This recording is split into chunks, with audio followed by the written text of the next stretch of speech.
Peeples, how did your investigating team operate down there? What fundamentally were you looking for?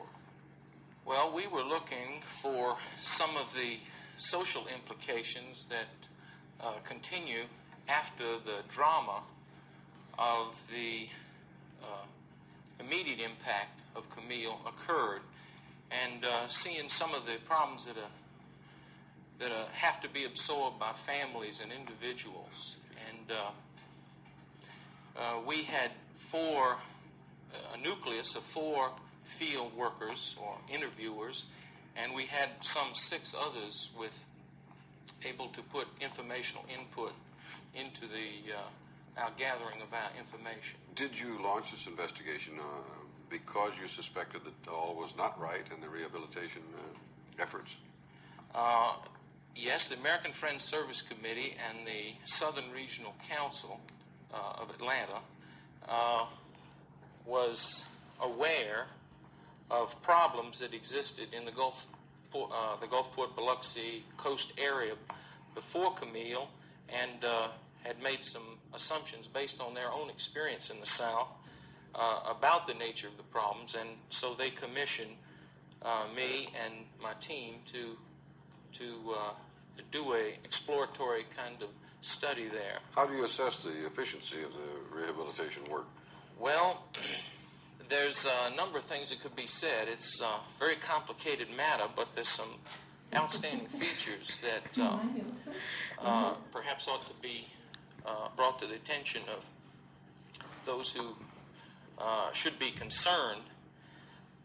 First of all, the suffering continues, as you have said. It continues severely for many, many people, and this suffering is on the part of families and individuals, children, the aged, those in convalescence, and the partially disabled, and the unemployed. And the suffering takes place around issues like housing and jobs and ability to get credit, ability to hold cash to pay for your groceries, problems of transportation and communication, not being able to get to offices that are some miles away to get help.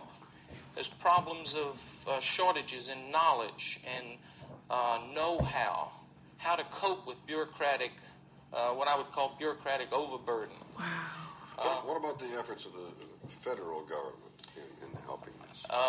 Well, I would say it's sort of mixed, and we have the American Friends Service Committee and the Southern Regional Council has an individual and an aide to this individual in Washington trying to bring some of this information to bear on the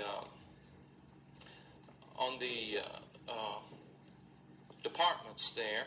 And some of the things that we found is a number of things, but essentially we found that the various programs of the federal government are rather inflexible. There's problems of communication between decision makers in Washington and the field people, who some of which are very sensitive to the human problem in the Gulf Coast area. But you think they can't move because of the nature of a bureaucratic setup? It seems to us a great portion of the problem. For example, we've talked to a number of individuals on the staging site for the distribution of trailers in the Gulf region, and they understand how the housing demand is very, very acute. There are thousands of people who do not have emergency homes. We just talked about this at work today. In tents and in cars, and sometimes on the street, in the woods, and the like. And these staging directors of these housing in the distribution of these trailers cannot get, or have not been able to get, out of Washington resolute policies which answer the problems for the people who need these. Is this partly because, as one observer said, the 10-person emergency committee is made up of all white, all male, all VIP types who simply don't understand what the problems are. Yes, I would say that it's related in a sort of a secondary way. I'd say that the federal government programs are so piecemeal and are not organized around the real existence of families and individuals that it's impossible. But as far as the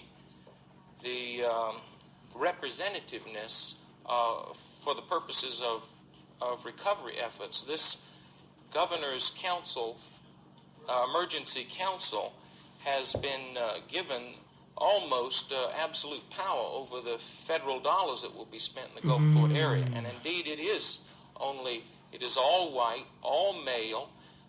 7 of the 10 are from upstate and not Gulf Coast people, and there are no women on them. Yeah, that does. What evaluation will be made when you turn in your report? What action do you expect to ensue from as a result of your efforts in correcting the rehabilitation program? Well, we have people in the field now. We now have a former community worker from New Jersey back in Mississippi, and we have an individual in Washington trying to link up and continuing knowledge to be accessible. And some of the problems that just have to be faced. One is money. There's got to be enormous amounts of state, federal money, and industry and business can help also.